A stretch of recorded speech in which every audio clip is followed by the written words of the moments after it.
Syria में problem की शुरुआत हुई 2011 में अरब स्प्रिंग के दौरान, जब सीरिया में सरकार का विरोध शुरू हुआ।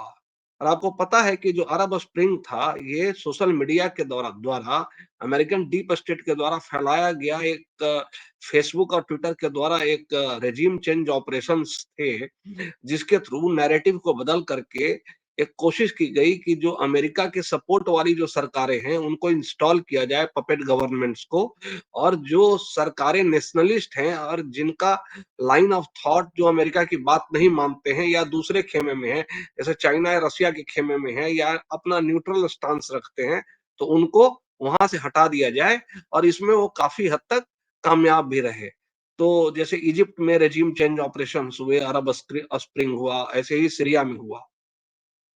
तो 2011 में जो अरब स्प्रिंग में सीरिया में पहली बार सरकार का विरोध शुरू हुआ, जो खूनी संघर्ष में जल्द ही तब्दील हो गया, क्योंकि जो सीरियाई राष्ट्रपति हैं बशर अल असद ने अलावी समुदाय को तवज्जो देना शुरू कर दिया। और बशर अल असद की जो सरकार है, उन्होंने जो लोग विरोध कर रहे थे, उन पर जबरदस्त कठोर कार्रवाई की।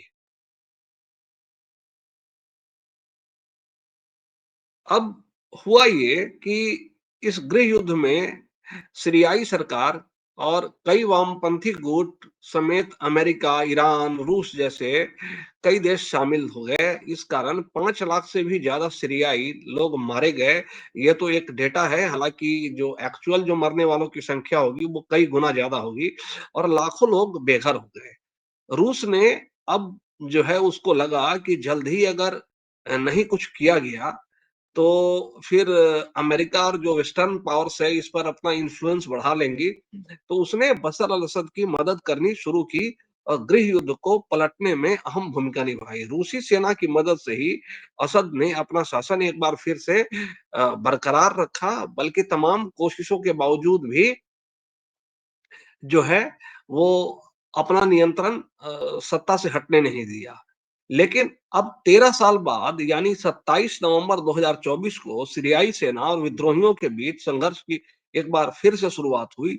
और जो विद्रोही गुट है वहां का एचटीएस ने सीरिया के अलेप्पो और हमा, दारा, होम्स और दमिश्क जैसे कई शहरों पर कैप्चर कर लिया। 8 दिसंबर को सीरियाई राष्ट्रपति देश छोड़कर रूस चले गए। अमेरिकी सेना और इजरायली सेना ने भी सीरिया में दाखिल हो गई। अब ऐसा क्या हुआ कि जो काम पिछले 10-15 सालों में भी नहीं कर पाई वेस्टर्न आर्मी, वो अचानक वो करने में कामयाब हो गई। वजह साफ है कि इधर रसिया यूक्रेन में फंसा हुआ था, उसकी उसकी जो पूरी फुया में बशर अल असद की जो सरकार है, उसको सपोर्ट नहीं कर पाया, और इनको बड़ा एक अच्छा एक लूप होल मिला, क्योंकि इधर लेबनान और गाजा का जो संघर्ष है वो समाप्त हो चुका था और डीप स्टेट को अब एक नया वार फ्रंट खोलना था। तो उसने वो फ्रंट पलक झपकते ही सीरिया में किया, और सीरिया में इतना क्विक ऑपरेशन हुआ कि कोई कुछ नहीं कर पाया, और वहां जो है पूरी तरह से अब अमेरिका और इजराइल का जो कंट्रोल वहां पर हो चुका है। अब दोस्तों, इससे कई सवाल खड़े होते हैं, आपके मन में भी कई सवाल खड़े होंगे। उम्मीद करता हूं कि अब तक आपको इसका जो बैकग्राउंड है सीरिया का समझ में आ गया होगा। इसमें बड़ा सवाल ये है कि सीरिया पर हमला करने से आखिर अमेरिका को क्या फायदा होगा? जबकि अमेरिका, ऐसा देखा गया है कि पिछले कई सालों में अमेरिका डायरेक्टली सैन्य तरीके से तो जल्दी इंटरवेन नहीं करता। हाँ, उसके विद्रोही गुट और जो उसके सपोर्टेड जो लोग हैं, उसको पैसे देता है, हथियार देता है, सब करता है। लेकिन वो डायरेक्टली घुस करके बॉम्बिंग करे, ऐसा पिछले 10 सालों में तो जनरली नहीं देखा गया है। तो फिर ऐसा क्या हुआ कि रशिया में खुद अमेरिकन सेना और अमेरिकन एयरफोर्स बॉम्बिंग करने चली गई? इसका जवाब है कि 8 दिसंबर 2024 यानी रविवार को जब अमेरिका ने सीरिया में आईएसआईएस के 75 से भी ज्यादा ठिकानों पर लगभग 140 से ज्यादा बम और गिराए। आईएसआईएस वहां का एक आतंकवादी संगठन है जो सीरिया और इराक के कई हिस्सों पर कब्जा कर चुका है। अमेरिका की सेंट्रल कमांड सेटकॉम के एक अधिकारी ने यह भी कहा कि अमेरिकी राष्ट्रपति के आदेश पर हमले आईएस के लड़ाकों और सेनाओं ने एक बड़े जमावड़े को निशाना बनाया। अमेरिका की air and homes forces magazine के मुताबिक राष्ट्रपति बशर अल असद के रूस जाने के बाद आईएसआईएस ने सीरिया में अपनी एक्टिविटी बढ़ा ली थी। अमेरिकी खुफिया एजेंसियों के पास विद्रोहियों और आईएसआईएस के गठबंधन की सूचना मिली और अमेरिका ने यह हमला सीरिया से आतंकवाद को खत्म करने के लिए किया। Central commander general Michael Erik Kurilla ने एक बयान में कहा, इसमें कोई शक नहीं है कि हम आईएसआईएस को फिर से संगठित होने की इजाजत किसी भी कीमत पे नहीं देंगे। सीरिया में सभी संगठनों को पता होना चाहिए कि अगर वो किसी भी तरह से आईएसआईएस के साथ साझेदारी करते हैं तो हम उनको जवाबदेह ठहराएंगे और उनको समाप्त कर देंगे। अब ये जो अमेरिका का जो तर्क है वो अपने आप में बड़ा ही हास्यास्पद है, क्योंकि अगर आईएसआईएस को किसी ने खड़ा करने में अगर किसी ने बहुत महत्वपूर्ण भूमिका निभाई है तो वो अमेरिका ही है। इनफैक्ट हिलरी क्लिंटन को आईएस की अम्मा कहा जाता है। और जो शुरुआती दौर में आईएसआईएस के जो लड़ाके थे, खास तौर पे आपने जो वो फोटो देखा होगा जिसमें जो जिहादी जॉन है और वो किसी का गला काट रहा है, वो जिहादी जॉन भी वास्तव में एक सीआईए का ही ऑपरेटिव था और वो जीव था, वो कोई मुस्लिम भी नहीं था। उसको उन्होंने इस तरीके से प्रोजेक्ट और प्लांट किया कि वो जो है आईएसआईएस का एक फेस बन गया। तो उनको शुरुआती दौर में हथियार पहुँचाने से लेकर के, फंड देने से लेकर के, वो जो तमाम जो चीज़ें हैं, जो करनी चाहिए थी, वो अमेरिका से उसको पूरा सपोर्ट मिला और ये कोई नई चीज़ नहीं है। अमेरिका को अगर आप देखेंगे, तो ये इस तरह के जितने भी आतंकवादी संगठन जो दुनिया में जिनके खिलाफ अमेरिका लड़ाई करने का दम भरता रहा है, वो अल्टीमेटली अमेरिका उसके खिलाफ हो जाता है। क्योंकि आप अगर फ्रैंकेनस्टीन मॉन्स्टर क्रिएट करोगे, भस्मासुर क्रिएट करोगे, तो अल्टीमेटली नुकसान तो आपको होगा ही। अब विदेशी मामलों के जो जानकार हैं और जेएनयू में प्रोफेसर राजन कुमार के मुताबिक अमेरिका सीरिया के लिए जो पॉलिसी अपनाता है, वो वेस्ट एशिया समेत पूरी दुनिया के लिए खतरनाक है। पहले तो अमेरिका ने अफगानिस्तान को सपोर्ट किया, बाद में वहां तालिबान और जिहादी फोर्सेस ने कब्जा कर लिया। ऐसा ही कुछ सीरिया में हो रहा है। अमेरिका ने बयान जारी करके कहा, ये अमेरिकन फोर्सेज के लिए और वेस्ट के लिए एक अवसर भी है और खतरा भी है। असद की सत्ता खत्म होने से अमेरिका अवसर की तरह और विद्रोही गुटों के कब्जे को खतरे के तौर पे देख रहा है। हालांकि इससे फौरी तौर पर तो अमेरिका को कोई फायदा नहीं है। और ये जो आप डेवलपमेंट्स आप देख रहे हैं, इसमें आगे चल करके ये हो सकता है कि अगर मान लो कि रसिया, अभी तो रसिया डायरेक्टली इंटरवेन करने से बच रहा है, क्योंकि जैसा मैंने पहले कहा, वो अपने रिसोर्सेज को बचाना चाहता है। लेकिन जब रसिया और यूक्रेन का युद्ध खत्म हो जाएगा, ठीक है, और जब एक वहां एक उसको एक जो स्ट्रैटेजिक जो फायदा है जो उसको लेना था, अगर वो मिल जाएगा, उसके बाद निश्चित तौर पे पुतिन तो शांत रहेंगे नहीं। पुतिन आने वाले टाइम में इसको इंटरवेन करेंगे ही। तो अभी जो आप देख रहे हैं कि रसी फिलहाल सीरिया में इजराइल और अमेरिका घुस चुके हैं और वो कंट्रोल करने की कोशिश कर रहे हैं, तो ये स्थिति बहुत ज्यादा समय तक रहने वाली नहीं है। तो फौरी तौर पे इससे अमेरिका को कोई डायरेक्ट फायदा नहीं है और जो अगर फायदा मिलता दिख भी रहा है, वो तात्कालिक है।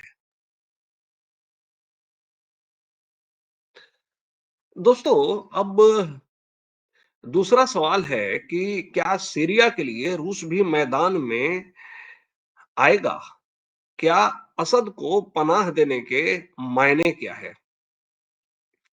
जब 9 दिसंबर को रूस ने बशर अल असद को पनाह देने पर ऑफिशियल बयान जारी किया, तो क्रेमलिन के प्रवक्ता दिमित्री पेस्कोव ने कहा, रूसी राष्ट्रपति व्लादिमीर पुतिन ने सीरियाई राष्ट्रपति असद को शरण देने का फैसला किया है। हालांकि असद की लोकेशन उन्होंने नहीं बताई, लेकिन मीडिया रिपोर्ट्स के मुताबिक असद और उनका परिवार 8 दिसंबर को रूस की राजधानी मॉस्को पहुंच गए थे और वो बिल्कुल सेफ हैं और रशियन कस्टडी में हैं।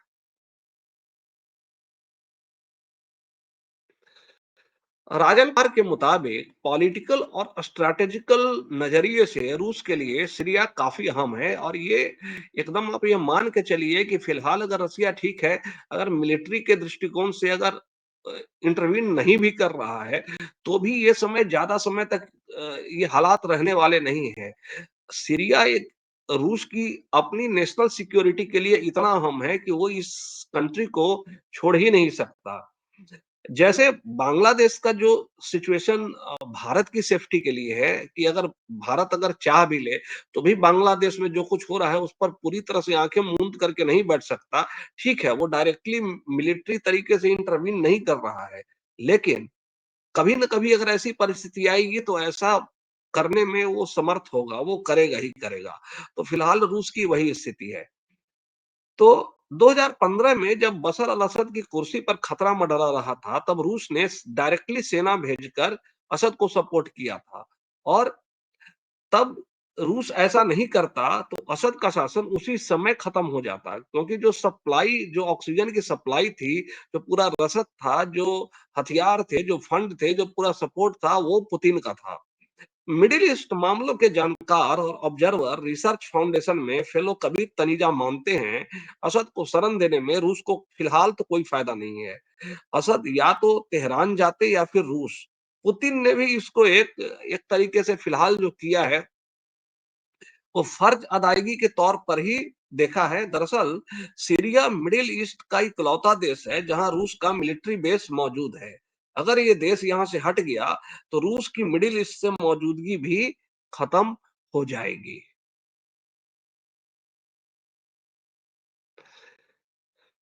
अब तीसरा और सबसे अहम सवाल, आखिर इज़राइल की आर्मी सीरिया में क्यों घुसी? आपको याद होगा कि कुछ समय पहले जब इज़राइल और लेबनान का वॉर चल रहा था, उस समय बेंजामिन नेतन्याहू ने और इज़राइल ने बॉम्बिंग किया था सीरिया पर। इसको लेकर के पुतिन ने डायरेक्टली नाराज़गी ज़ाहिर की थी और इज़राइल को चेतावनी भी दी थी। लेकिन अभी जो कुछ हुआ है, सीज़ फायर तोड़कर 50 साल बाद इजरायली सेना सीरिया में क्यों घुसी? आखिर इजराइल का सीरिया से क्या लिंक है? वो क्यों उसको एक थ्रेट के रूप में देखता है? असद के देश से भागने के बाद अ, जो है इजराइल के लिए एक गोल्डन चांस जैसा साबित हो सकता है, क्योंकि इजराइल और सीरिया के रिश्ते हमेशा से ही तनावपूर्ण रहे हैं और जो बशर अल असद की जो सरकार रही है, वो इजराइल को लेकर के उसकी नीति हमेशा से हॉस्टाइल रही है। जो हिजबुल्लाह है, वो हिजबुल्लाह की पनाहगाह सीरिया रहा है। सीरिया ने हिजबुल्लाह जैसे इज़राइल के कई दुश्मनों को पनाह दी है। इस वजह से यह देश इज़राइल के निशाने पर हमेशा रहता है। 1974 के एग्रीमेंट के बाद पहली बार इजरायली सेना सीरिया में घुसी है। सेना ने जमीनी और आसमानी हमले किए। इजरायली सेना ने सीरिया के गोलन हाइट्स के 10 किलोमीटर के एरिया पर कब्जा कर लिया है और गोलन हाइट्स पर यह हिस्सा सीरिया और इजराइल के बीच जो सीमा है, उसका ये बफर जोन है। और यही नहीं किया है, इजराइल ने जो सीरिया का पूरा जो सैन्य इंफ्रास्ट्रक्चर था, उसके एयरपोर्ट्स उसके जो जो कुछ भी था, उसका जो मिलिट्री इंफ्रास्ट्रक्चर है, जिसको कम्युनिकेशन जो इंफ्रास्ट्रक्चर है, उसको समाप्त कर दिया है। अब स्थिति ये है कि अगर बशर अल असद की सरकार अगर रीइंस्टेट भी होती है, तो भी वो अगले 50 साल में वो इंफ्रास्ट्रक्चर नहीं खड़ा कर पाएँगे। यानी अ, ये जो ऑपरेशनल जो विंडो था इज़राइल के पास इसको एग्ज़ीक्यूट करने का, वो बहुत कम था और उसका इसने पूरा फ़ायदा उठाया है।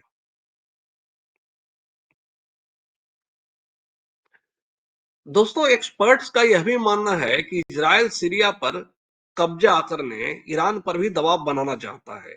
गोलान हाइट्स कब्जाने के बाद इजरायल यहां से सीरिया में लड़ रहे कुर्दिश फ्रंट की भी मदद कर सकता है।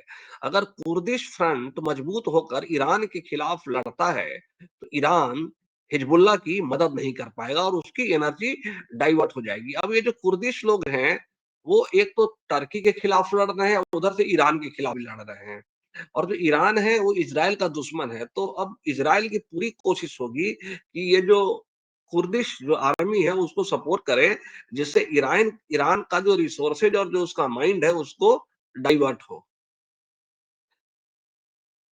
चौथा सवाल, इस मामले में एक बड़ा ही जिसका इंटरेस्टिंग रोल रहा है वो तुर्की का।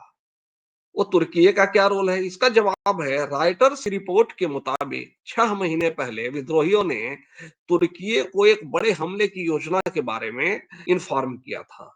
विद्रोहियों का यह मानना था कि तुर्की ने उनके हमले पर सहमति दे दी, क्योंकि तुर्की लंबे समय से विद्रोहियों का समर्थन करता रहा है।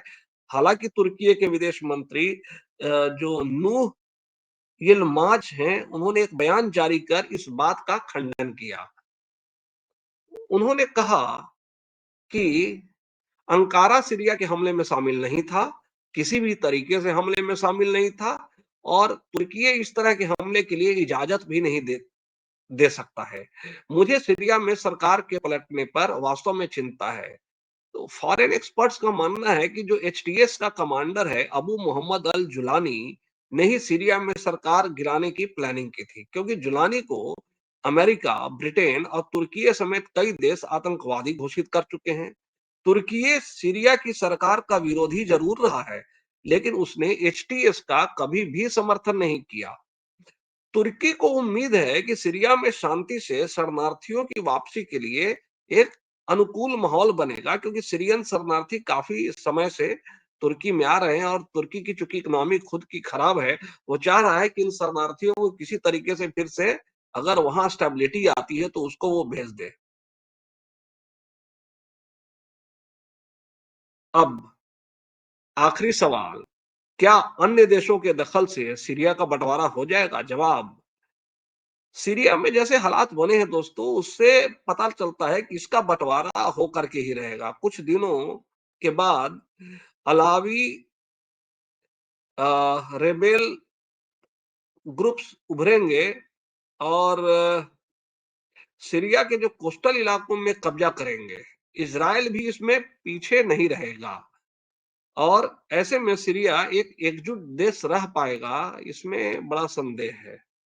और ये जो सीरिया का बंटवारा अगर होता है, तो ये कोई नई बात भी नहीं है। तुर्की और इजराइल ने अपने फायदे को देखते हुए सीरिया के कुछ इलाकों पर कब्जा कर लिया है। सीरिया के बड़े इलाके पर कब्जा करने वाले एचटीएस के मुखिया अबू मोहम्मद अल जुलानी हैं। अगर वे सत्ता में आते हैं, तो कई बदलाव देखने को मिल सकते हैं। और आखिरी सवाल, क्या सीरिया तीसरे विश्व युद्ध की वजह बन सकता है? सीरिया में कई देशों की मौजूदगी, कई सुपर पावर्स की मौजूदगी, एक तरीके से उनका ये अखाड़ा बन गया है।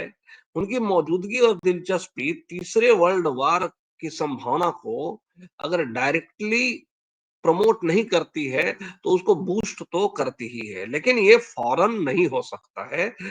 उनके मुताबिक भले ही दुनिया में अलग-अलग हिस्सों में जंग जारी है, और सीरिया में भी एक माहौल वैसा ही बना है, लेकिन जब तक भारत, चीन जैसे जो ग्लोबल साउथ के जो देश हैं, जब तक वो शामिल नहीं होंगे, तब तक ये कहना है कि ये पूरा का पूरा विश्व युद्ध हो जाएगा, ये संभव नहीं है। तो दोस्तों, आज के एक्सप्लेनर में सिर्फ इतना ही। आपको हमारा ये अंक कैसा लगा, उसके बारे में बताइए, और हमारे चैनल को अगर सब्सक्राइब नहीं किया है, तो कृपया सब्सक्राइब कर दीजिए। बेल आइकॉन ज़रूर दबा दीजिए, ताकि हमारे वीडियोज़ की नोटिफ़िकेशन मिलती रहे।